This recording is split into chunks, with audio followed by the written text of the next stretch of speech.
Занятие пятое. Понижение уровня. Первый уровень. Итак, по теме сегодняшнего занятия. Какие у нас угрозы? Да, есть угроза воды, да, неприятности, там, минералы, растения, животные. Но следующая возможность, да, когда судьба преподносит нам неприятные сюрпризы, это понижение уровня. То есть фактически все, кто проходит обучение по эзотерике, есть возможность пройти третий уровень, дальше идти по четвертому уровню и по своим воплощениям двигаться дальше.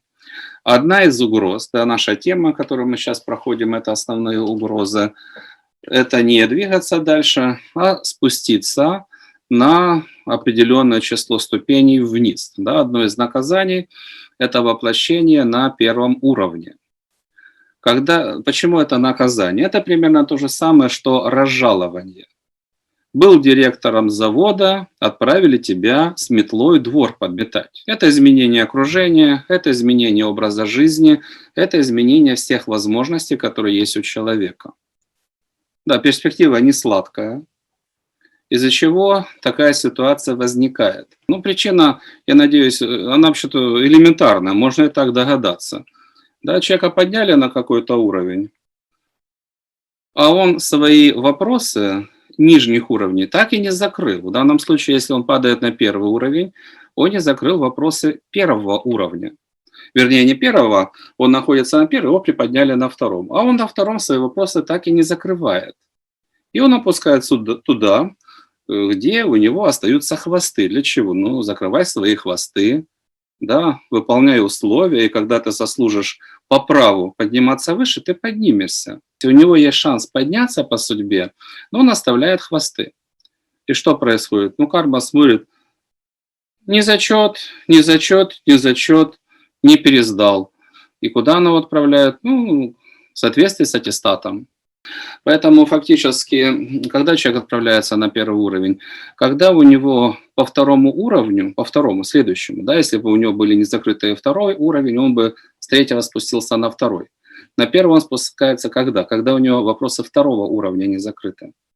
Да, он спускается на первый, где это более распространено. Да, более распространено. Для чего? Для того, чтобы эти вопросы закрыть. Но это ж нужно воспринимать как угроза, и эти хвосты убирать вовремя, да, для того, чтобы с пассивным воплощением двигаться вверх. Ну, вопросы там достаточно как бы банальные, простые. Первое, да, вот кто такой человек на втором уровне, желательно картинку нарисовать. Да, там, неважно, менеджер там, или там программист, специалист какой-то классный. По крайней мере, общие требования второго уровня, да, это что? Внешняя форма, да, потому что это карьера. Для этого нужно взаимодействовать с людьми, да, нужно формировать позитивную репутацию, нужно уметь общаться, да, нужно быть, по крайней мере, первое, да, внешне, этичность, дипломатичность. Если ты поругаешься с клиентом или с руководителем, это отразится на твоей карьере как? Свободен. Ищи новую работу. Если это менеджер, и ты не умеешь общаться с людьми, ты недолго менеджер, ты опять же свободен. Да?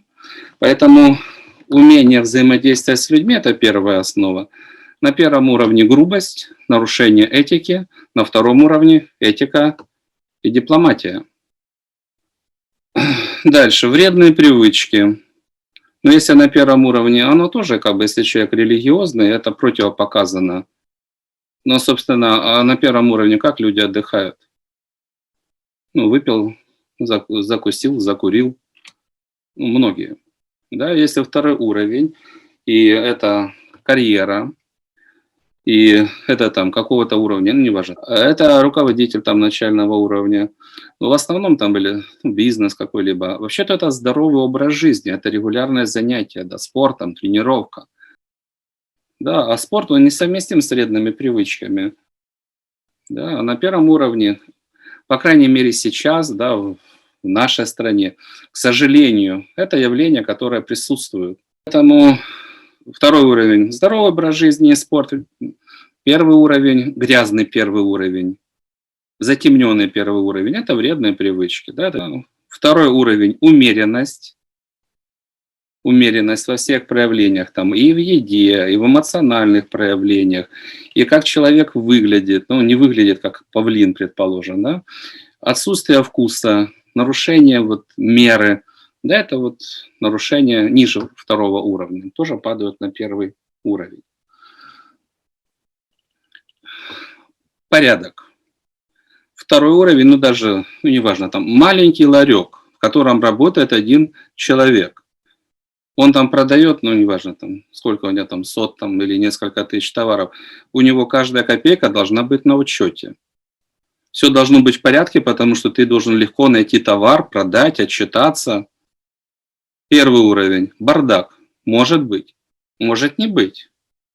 Но хвост первого уровня – это бардак. Бардак в вещах, все валяется. Бардак в деньгах. Расчета нет, учета нет. Были, закончились. Ой, да, расчета нет. Бардак. Первый уровень – бедность. Человек не понимает законов денег. У него нет цели делать карьеру.